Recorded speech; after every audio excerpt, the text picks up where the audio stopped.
So hi guys, welcome to happy fish and but aquarium. So ఈరోజు video వచ్చేసి ఈ 10-inch necklace బాల్ని ఎలా డెకరేట్ చేసుకోవాలో చెప్తాను. నేనైతే చిన్న స్క్వేర్ షేప్లో ఉన్న థర్మోకాల్ని తీసుకున్నాను, ఎందుకంటే బౌల్ సేఫ్టీ కోసం. నాకైతే స్విచ్ బోర్డ్ పక్కనే ఉంది కాబట్టి నేను ఆ ప్లేస్ అనేది సెలెక్ట్ చేసుకున్నాను. సో కిందన థర్మోకాల్ అనేది ప్లేస్ చేసుకొని నెక్లెస్ బాల్ అనేది నీట్గా క్లీన్ చేసుకొని దాని మీద సాయిల్ వేసాను, రివర్ సాయిల్ వేసాను. దాని తర్వాత దాని మీద లేయర్ అమెజాన్ సాయిల్ వేసాను. అలా సాయిల్ని నేను చూపిస్తున్న విధంగా ఈవెన్గా స్ప్రెడ్ చేసుకోవాలి.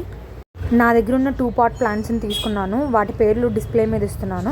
సో గడ్డిలా ఉంది కదా, వాటిని మొత్తం బ్యాక్ సైడ్ అంతా పెట్టాను అనమాట. అండ్ ఈ లోటస్ లీఫ్లా ఉంది కదా, అదైతే మధ్యలో పెట్టాను. అండ్ పాలిథిన్ కవర్ మధ్యలో కట్ చేసేసి పాలిథిన్ కవర్ లోపల పెట్టి శాండ్ అనేది డిస్టర్బ్ అవ్వకుండా జాగ్రత్తగా దాని మీద నుంచి వాటర్ పోసుకోవాలన్నమాట.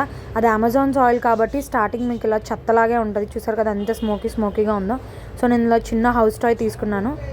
ఇది నేను పెట్టిన వెంటనే తీసిన వీడియో, అండ్ ఇది పెట్టిన 4 hours తీసిన వీడియో.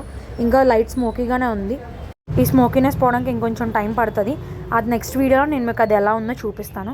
సో ఇందులో ఏంటంటే నేను 2 ప్రెగ్నెంట్ జెబ్రా ఫిషెస్ వేసాను. సో బేబీస్ పుట్టినా సేఫ్గా ఉంటాయి. అండ్ క్లీనింగ్ కోసం ఒక స్నేల్ కూడా వేసాను. వీడియో నచ్చితే please like, share, comment and subscribe.